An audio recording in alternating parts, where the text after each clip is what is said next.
नमस्कार। आज मैं सुना रही हूँ स्वामी आनंद की लिखी शुक्र तारे के समान।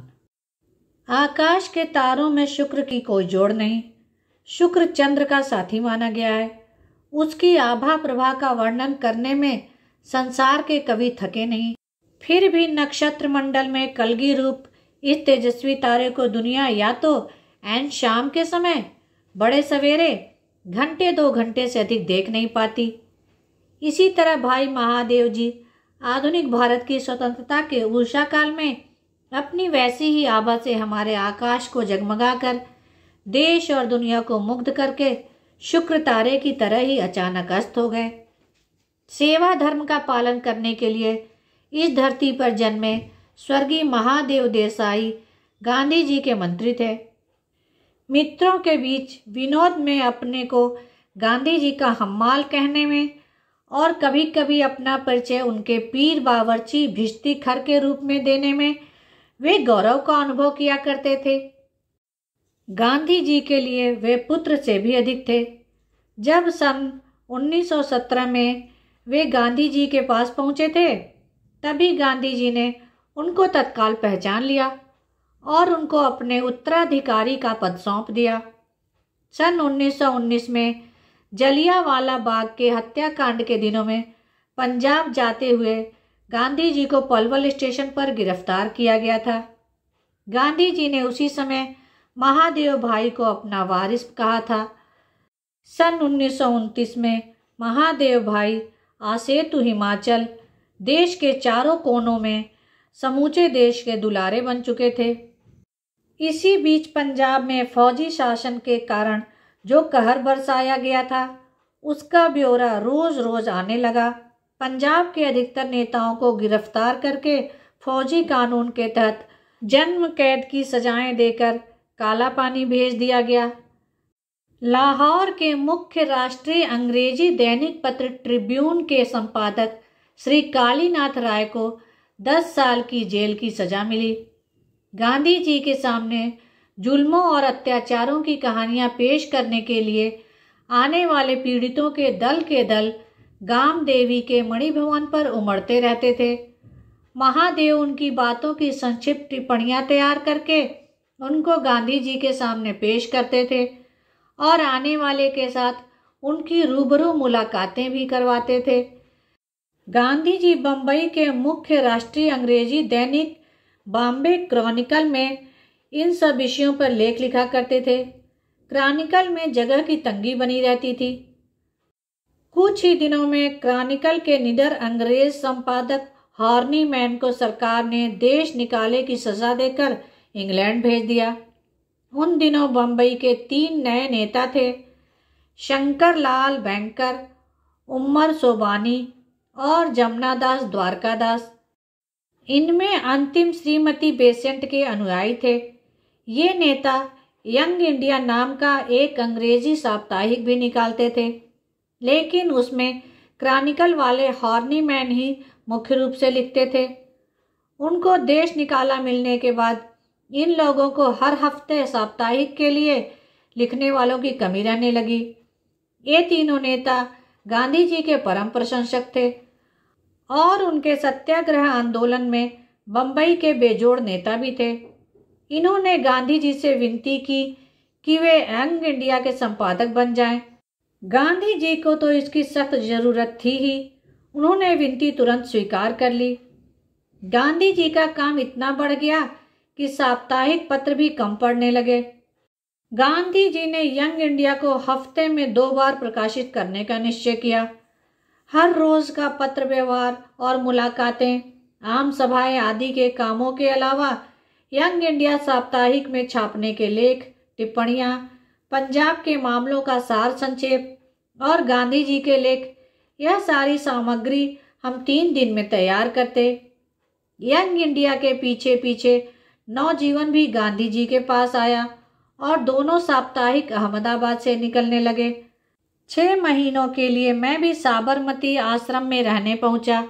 शुरू में ग्राहकों के हिसाब किताब की और साप्ताहिकों को डाक में डलवाने की व्यवस्था मेरे जिम्मे रही, लेकिन कुछ ही दिनों के बाद संपादन सहित दोनों साप्ताहिकों की और छापे खाने की सारी व्यवस्था मेरे जिम्मे आ गई।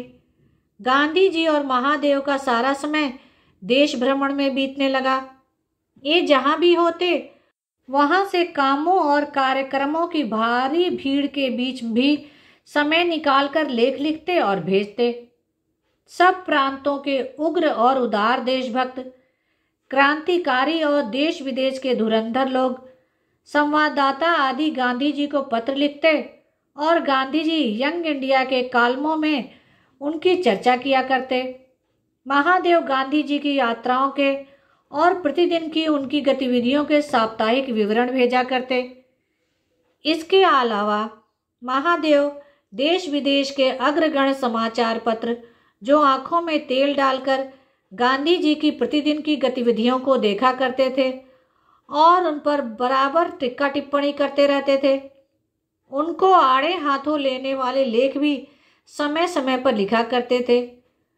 बेजोड़ कॉलम, भरपूर चौकसाई, ऊंचे से ऊंचे ब्रिटिश समाचार पत्रों की परंपराओं को अपनाकर चलने का गांधी जी का आग्रह और कट्टर से कट्टर विरोधियों के साथ भी पूरी सत्यनिष्ठा में से उत्पन्न होने वाली विनय विवेक युक्त विवाद करने की गांधी जी की तालीम, इन सब गुणों ने तीव्र मतभेदों और विरोधी प्रचार के बीच भी देश विदेश के सारे समाचार पत्रों की दुनिया में और एंग्लो इंडियन समाचार पत्रों के बीच भी व्यक्तिगत रूप से एमडी को सबका लाडला बना दिया था। गांधी जी के पास आने से पहले अपनी विद्यार्थी अवस्था में महादेव ने सरकार के अनुवाद विभाग में नौकरी की थी। नरहरि भाई उनके जिगरी दोस्त थे। दोनों एक साथ वकालत पढ़े थे। दोनों ने अहमदाबाद में वकालत भी साथ साथ शुरू की थी। इस पेशे में आम तौर पर स्याह को सफ़ेद और सफ़ेद को स्याह करना होता है। साहित्य और संस्कार के साथ इनका कोई संबंध नहीं रहता, लेकिन इन दोनों ने तो उसी समय से टैगोर, शरदचंद्र आदि के साहित्य को उलटना पुलटना शुरू कर दिया था। चित्रांगदा कच देवयानी की कथा पर टैगोर द्वारा रचित विदाई का अभिशाप शीर्षक नाटिका, शरद बाबू की कहानियां आदि का अनुवाद उस समय की उनकी साहित्यिक गतिविधियों की देन है। भारत में उनके अक्षरों का कोई सानी नहीं था। वायसराय के नाम जाने वाले गांधी जी के पत्र हमेशा महादेव की लिखावट में जाते थे। उन पत्रों को देख देख कर दिल्ली और शिमला में बैठे वायसराय लंबी सांस उसांस लेते रहते थे। भले ही उन दिनों ब्रिटिश सल्तनत पर कहीं सूरज न डूबता हो, लेकिन उस सल्तनत के छोटे बादशाह को भी गांधी जी के सेक्रेटरी के समान खुशनवीश कहाँ मिलता था। बड़े बड़े सिविलियन और गवर्नर कहा करते थे कि सारी ब्रिटिश सर्विसों में महादेव के समान अक्षर लिखने वाला कहीं खोजने पर भी मिलता नहीं था।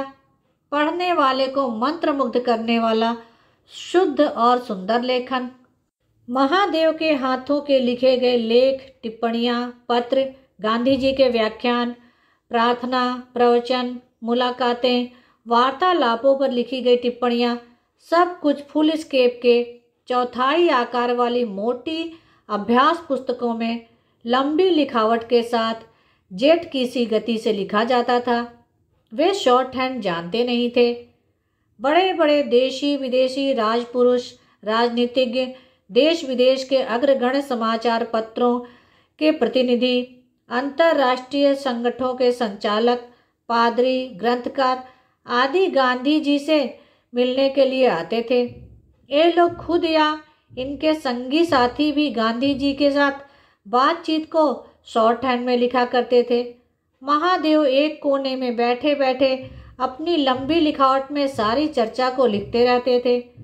मुलाकात के लिए आए हुए लोग अपनी मुकाम पर जाकर सारी बातचीत को टाइप करके जब उसे गांधी जी के पास ओके करवाने के लिए पहुंचते, तो भले ही उनमें कुछ भूलें या कमियां खामियां मिल जाएं, लेकिन महादेव की डायरी में या नोट बही में मजाल है कि कॉमा मात्रा की भी भूल मिल जाए। गांधी जी कहते, महादेव के लिखे नोट के साथ थोड़ा मिलान कर लेना था ना, और लोग दांतों उंगली दबाकर रह जाते। लुई फिशर और गुंथर के समान धुरंधर लेखक अपनी टिप्पणियों का मिलान महादेव की टिप्पणियों के साथ करके उन्हें सुधारे बिना गांधी जी के पास ले जाने में हिचकिचाते थे। साहित्यिक पुस्तकों की तरह ही महादेव वर्तमान राजनीतिक प्रवाहों और घटनाओं से संबंधित अद्यतन जानकारी वाली पुस्तकें भी पढ़ते रहते थे। हिंदुस्तान से संबंधित देश विदेश की ताज़ी से ताज़ी राजनीतिक गतिविधियों और चर्चाओं की नई से नई जानकारी उनके पास मिल सकती थी। सभाओं में, कमेटियों की बैठकों में या दौड़ती रेलगाड़ियों के डिब्बों में ऊपर की बर्थ पर बैठकर ठूंस ठूंस कर भरे अपने बड़े बड़े झोलों में रखे ताजे से ताजे समाचार पत्र, मासिक पत्र और पुस्तकें वे पढ़ते रहते अथवा यंग इंडिया और नवजीवन के लिए लेख लिखते रहते। लगातार चलने वाली यात्राओं, हर स्टेशन पर दर्शनों के लिए इकट्ठा हुई जनता के विशाल समुदायों, सभाओं, मुलाकातों, बैठकों, चर्चाओं और बातचीतों के बीच वे स्वयं कब खाते, कब नहाते, कब सोते या कब अपनी हाजतें रफा करते, किसी को इसका कोई पता नहीं चल पाता। वे 1 घंटे में 4 घंटों के काम निपटा देते। काम में रात और दिन के बीच कोई फर्क शायद ही कभी रहता हो। वे सूत भी बहुत सुंदर काटते थे। अपनी इतनी सारी व्यवस्थाओं के बीच वे कातना कभी चूकते नहीं थे। बिहार और उत्तर प्रदेश के हजारों मील लंबे मैदान गंगा, यमुना और दूसरी नदियों के परम उपकारी सोने की कीमत वाले गाद के बने हैं। आप 100 कोस चल लीजिए, रास्ते में सुपारी फोड़ने लायक एक पत्थर भी कहीं मिलेगा नहीं। इसी तरह महादेव के संपर्क में आने वाले किसी को भी ठेस या ठोकर की बात तो दूर रही, खुरदुरी मिट्टी या कंकरी भी कभी चुभती नहीं थी। उनकी निर्मल प्रतिभा और उनके संपर्क में आने वाले व्यक्ति को चंद्र शुक्र की प्रभा के साथ दूधों नहला देती थी। उसमें सराबोर होने वाले के मन से उनकी इस मोहिनी का नशा कई कई दिन तक उतरता न था। महादेव का समूचा जीवन और उनके सारे कामकाज गांधी जी के साथ एक रूप होकर इस तरह गुंथ गए थे कि गांधी जी से अलग करके अकेले उनकी कोई कल्पना भी नहीं की जा सकती थी। कामकाज की अनवरत व्यस्तताओं के बीच कोई कल्पना भी न कर सके, इस तरह समय निकालकर लिखी गई दिन प्रतिदिन की उनकी डायरी की वे अनगिनत अभ्यास पुस्तकें आज भी मौजूद हैं। प्रथम श्रेणी की शिष्ट, संस्कार संपन्न भाषा और मनोहारी लेखन शैली की ईश्वरीय देन महादेव को मिली हुई थी।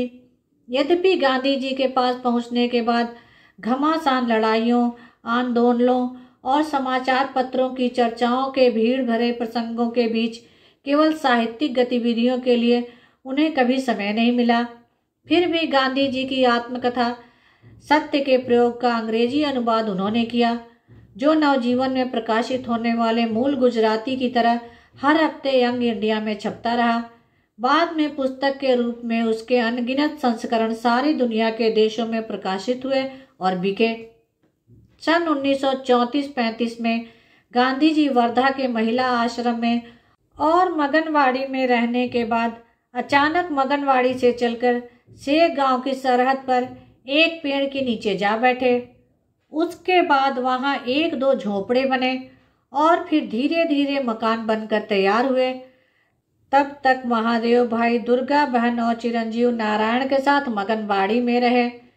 वहीं से वे वर्धा की असह्य गर्मी में रोज सुबह पैदल चलकर सेवाग्राम पहुंचते थे। वहां दिन भर काम करके शाम को वापस पैदल आते थे। आते जाते पूरे 11 मील चलते थे।